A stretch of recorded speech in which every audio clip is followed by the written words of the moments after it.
Good rides only.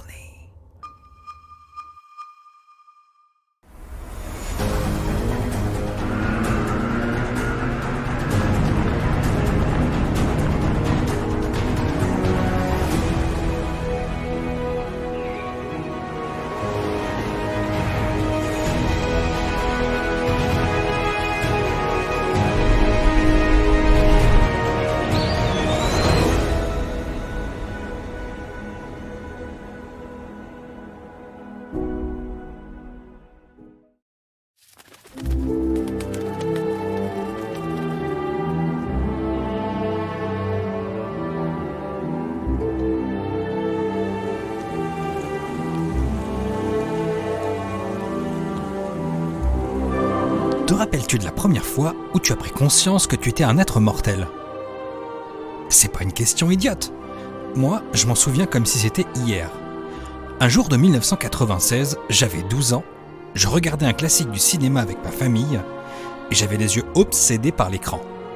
Et lorsque je vis le héros périr à la fin, d'un coup d'un seul, mon cœur s'est serré, mon corps s'est tendu et vint alors à mon esprit la phrase qui a tout changé dans mon approche de la vie. Un jour, tu ne seras plus. Ah, ça fait mal.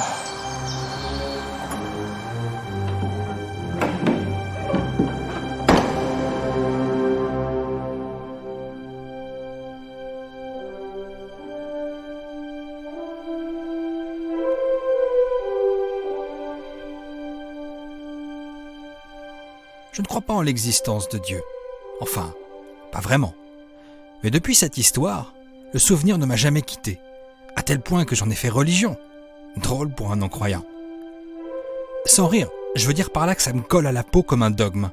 Le temps qui passe me hante depuis l'enfance, il se consume comme une allumette, et chaque jour nouveau sonne comme une seconde chance, comme une occasion de partir à l'aventure.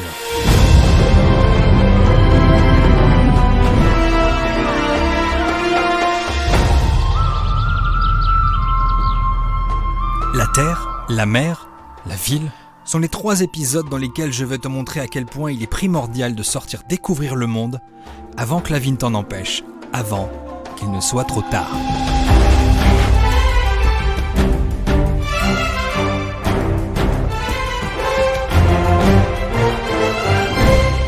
J'ai souvent des gens qui m'écrivent et qui me disent « Moi aussi j'aimerais voyager, mais malheureusement, j'ai pas assez de temps et j'ai pas assez d'argent. » Alors j'ai décidé de répondre à cette problématique par quelque chose de très simple. L'idée c'est de créer une petite aventure qui va répondre à un truc dont on a tous besoin, quelque chose qui va nous arracher à notre quotidien, qui va nous permettre de nous évader le temps d'un week-end pour pas trop cher. Alors je me suis octroyé 48 heures et la somme de 150 € pour créer le road trip parfait. Et comme terrain de jeu, eh bien, j'ai choisi notre planète, et plus spécialement la France. Pour ces 3 road trips, je vais partir de la ville de Bruay-Ralichamps. Ce nom ne te dit peut-être rien, pourtant, j'ai choisi cet endroit parce qu'il est le centre géographiquement parfait du pays. C'est pas moi qui le dis, c'est cette borne militaire romaine classée monument historique. Alors c'est ça Bruay-Ralichamps ? Eh ben du coup, normalement, je suis au centre de la France. En tout cas, on va dire que tout s'accorde à dire que c'est le centre de la France. Pour ce premier trip, direction la montagne. Je dois rejoindre la passerelle himalayenne du lac de Monténard, située en plein dans les Alpes françaises. Ma promesse est simple. Je dois dénicher de belles routes, des spots insolites, des compagnons, du manger, bref, je dois te faire voyager. Et normalement, dans 2 jours, je devrais me retrouver dans les Alpes. Bon, je suis déjà en retard, c'est pas mal. En revanche, je n'ai droit à aucune autoroute, aucune nationale. Je dispose d'un seul plein d'essence au départ, d'une carte chargée de 150 € et bien sûr, tout ça sans dépasser 48 heures. Rendez-vous à la fin de l'épisode pour faire les comptes. Bon, eh ben, faut y aller, j'ai envie de dire. Parce que ce que tu sais pas, c'est que moi, j'ai la problématique, je dois filmer. Ça, c'est une autre aventure encore. Mais bon, quand faut y aller, hein. Allez. Eh ben c'est parti. Premier arrêt, Vichy. Sometimes I find it kinda hard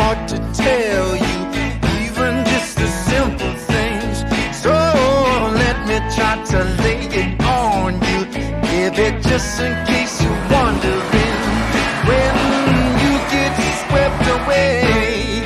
Vous n'avez pas joyeux la campagne française? Coucou les filles. Le temps est idéal, les oiseaux chantent et les petites routes de campagne ne semblent n'être qu'à moi, tant il est rare que je croise des gens.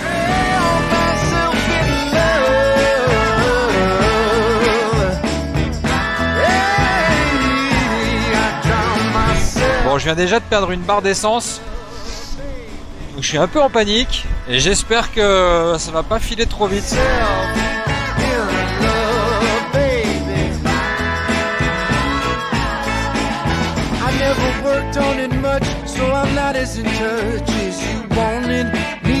Et voilà Vichy.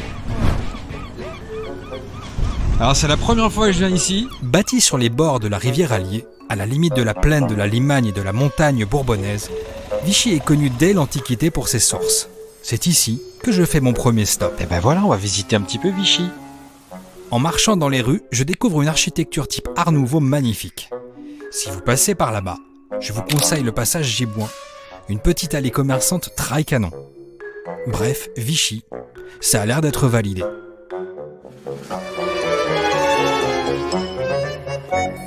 Eh ben j'ai pris le temps de manger un petit truc, une espèce de petit bagel avec des produits du coin. Après avoir déjeuné, je reprends ma descente en me disant que le temps passe très très vite. Et là, on va direction un volcan. Bon, je me souviens plus le nom, mais il paraît que c'est vachement bien. Et il me reste 2 barres d'essence sur 4. Ça aussi, ça descend vraiment très vite. Ah ouais, canon. C'est très très joli. Sans même dire bonsoir, donnez-moi un peu d'espoir ce soir. J'ai tant de peine. Dont je guette un regard. Sur le chemin, je tombe sur ce petit patelin de montagne avec une espèce de terrasse qui donne sur un passage d'eau. Pas mal du tout. Sans me voir, un mot, je vais le dire, je vous aime. Et alors que je me dirigeais vers le volcan de Montpellier, Bon, apparemment, il y a un petit col que j'avais pas prévu du tout. On va se le faire. Le col du Béal, il s'appelle. Et il est à 1397 mètres d'altitude, si je me gourre pas.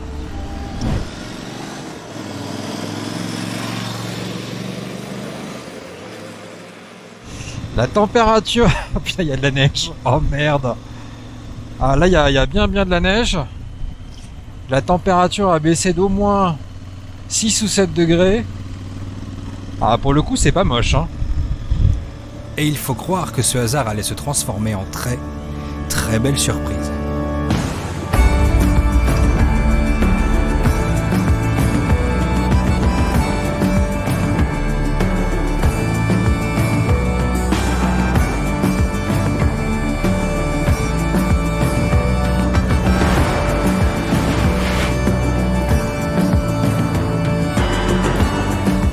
J'avoue, j'avais vraiment pas prévu de voir de la neige, mais honnêtement, je crois que ça valait le coup. Dire qu'en seulement quelques heures, je suis passé de l'été à ça... Oh, ça caille. Oh la vache.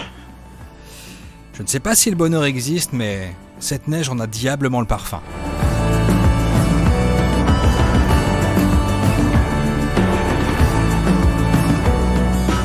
Sans me traîner parce que l'heure tourne, je continue ma route vers le fameux volcan que j'avais repéré sur une carte. La température n'augmente pas et le froid commence à me chatouiller.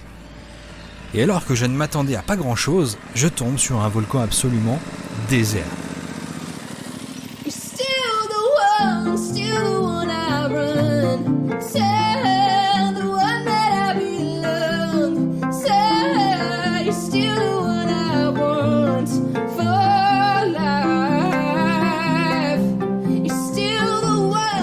Rempli d'un lac de lave en basalte et cristallisé de falaises au prisme basaltique, le volcan de Montpellier est vieux de 18 millions d'années.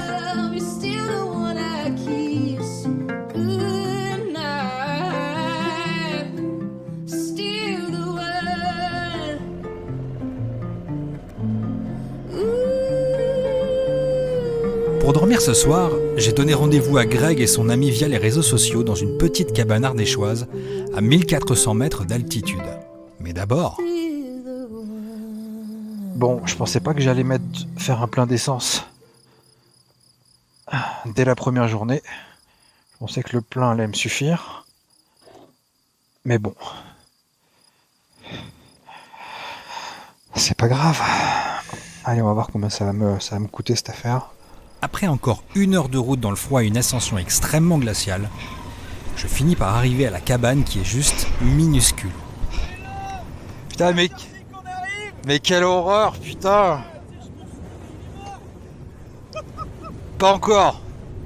Putain, c'est ça le truc? On ne se rend pas compte sur les images là, mais à cet instant, il y avait des énormes rafales de vent.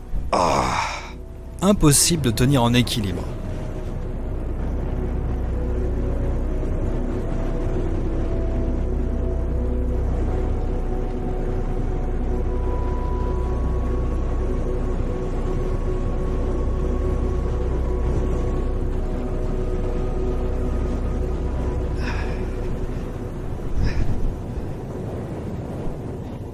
Oh, génial!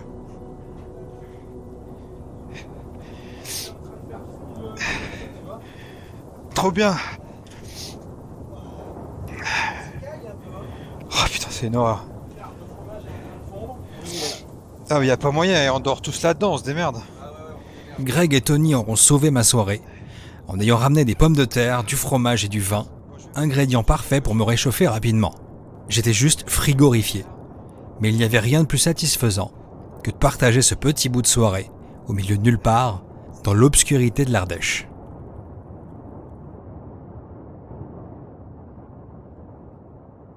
La nuit a été mouvementée, la cabane a souffert des rafales, et la matinée avait des airs d'URSS des années 80.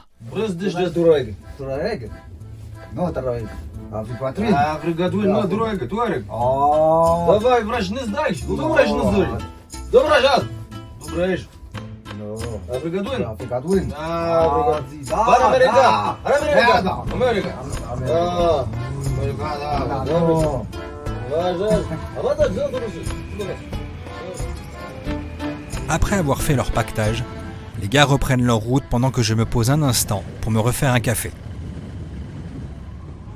Mes 2 compagnons de nuit sont partis. Putain, je suis tout seul en Ardèche.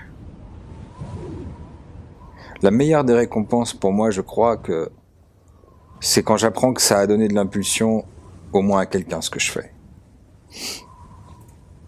Le fait que moi je doute en permanence, c'est pas si important. Ce qui m'importe, c'est de savoir que ça a fait du bien à quelqu'un. Si ça a fait du bien à quelqu'un, alors mon doute il est effacé. Et il disparaît. C'est le matin, je suis déjà stone. Puis j'ai encore mes 2 yeux pour pleurer. J'ai fini par trouver un certain confort à cette cabane.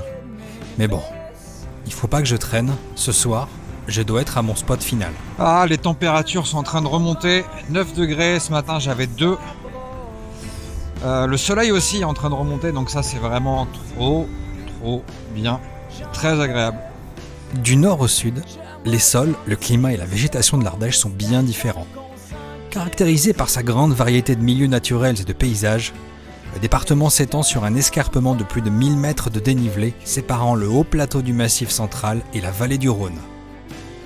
Je virevolte dans une Ardèche brumeuse, assez spectaculaire, et si vous ne connaissez pas, je vous invite sérieusement à venir faire un tour dans ce grand terrain de jeu. Si madame la nuit m'a pas porté comme ça, hey, peut-être ben le jour lui va pouvoir m'en retrouver.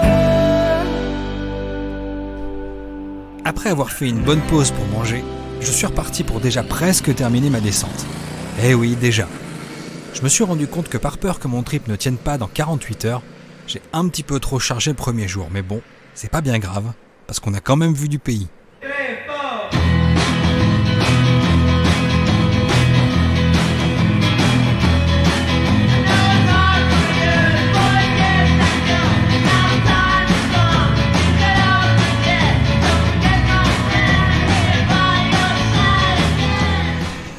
Il me reste miraculeusement encore 3 barres d'essence. Je vais pas tarder à passer à 2 à mon avis. Hein. Le soleil s'est lentement couché dans le Vercors. La jauge à essence descend.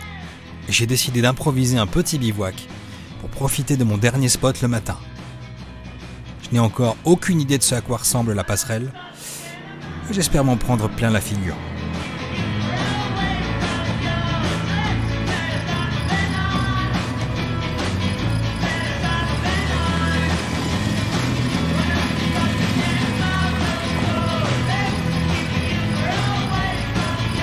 Bon, ça c'est mon chemin qui va m'amener au lac de Monténard. Je vais me trouver un petit spot, je vais me mettre bien, je vais me réchauffer. Et puis je pense que nous, eh ben on va se dire à demain matin. Allez, ciao.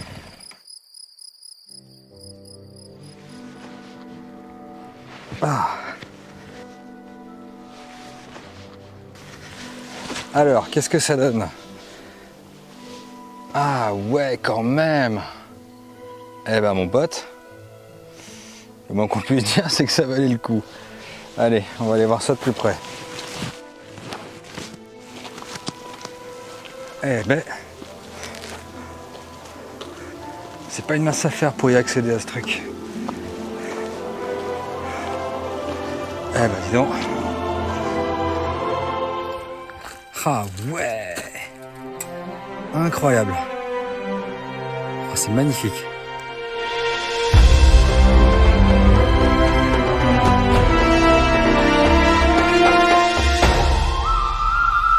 Ah ouais, c'est ultra impressionnant.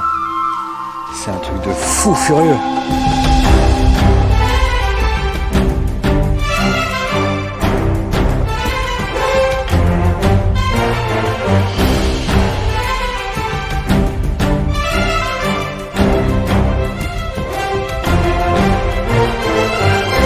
Je suis tombé sur un véritable spectacle. Un endroit enfoui entre les falaises, à l'abri des regards. 220 mètres de longueur, perché au-dessus d'une eau turquoise magnifique. Voici le petit trésor parfait pour mettre un point final à ce premier chapitre.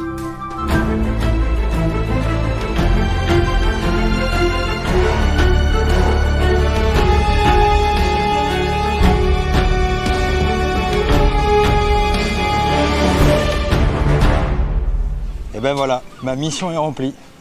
Je suis enfin en plein milieu de ma passerelle comme j'avais voulu. Maintenant, on va aller voir combien tout ça m'a coûté.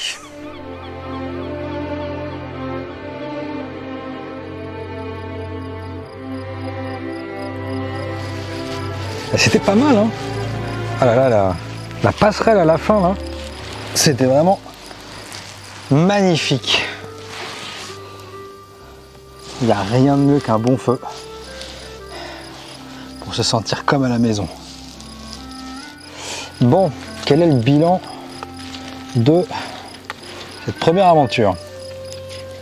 Alors, le premier repas à Vichy m'a coûté 12 €.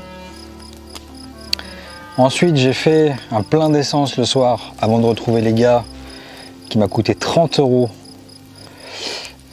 Oui, c'est vrai que les temps sont durs. L'essence c'est cher, hein, tout le monde le sait. Donc ça m'a coûté 30 balles. Le soir, j'ai pas payé la bouffe parce que les gars avaient prévu des pommes de terre et de la raclette. Donc ils ont été géniaux. Pareil pour le petit-déj, j'avais du café de toute façon, je ne mange pas énormément le matin. Et ensuite, j'ai eu pour le midi et le soir, j'ai dépensé 25 € pour le midi et pour le soir. Donc, ce qui me fait un total de 67 €. Alors, c'est vraiment, je ne m'attendais pas à ce que ça soit aussi bas. Ça me fait un total de 67 €. Et même si j'avais payé mon petit-déj et le repas du soir, j'aurais même pas dépassé les 90 €. Donc là, pour le coup, c'est une vraie bonne surprise. Alors certes, j'ai dormi dans une cabane où j'ai pas payé, mais ça fait partie des bons plans et ça fait partie du deal de départ. Il n'était pas forcément admis que j'aille dans des Airbnb, quoi. Donc là, pour le coup, je suis hyper étonné. 70 balles, même pas 70 balles, c'est génial, je suis hyper content. Donc voilà, moi je pense que pour un premier essai, c'est plus que réussi. En tout cas, je sais pas ce que vous en pensez. Dites-moi dans les commentaires si vous avez apprécié cette petite aventure. Évidemment, je pars pour la deuxième, donc ne manquez pas le prochain épisode qui va sortir dans très peu de temps, quelques jours, où je pars du coup du côté de la mer. Là, ça va être un peu le même défi. Donc je vais avoir toujours 150 € et 48 heures pour remplir ma petite mission. Donc merci d'avoir regardé cet épisode, vraiment merci beaucoup. Je suis ravi d'avoir pu vous accompagner pendant ces quelques minutes. Regardez, on n'est pas bien là, en plein milieu de la campagne. Franchement, tiens, on va rajouter un peu de... Je vais rajouter une bûche, voilà. En tout cas, je suis bien sûr d'une chose, c'est qu'il en faut peu pour être heureux. Sur ces bonnes paroles, je vous souhaite une bonne nuit et je vous dis à la semaine prochaine. Ciao.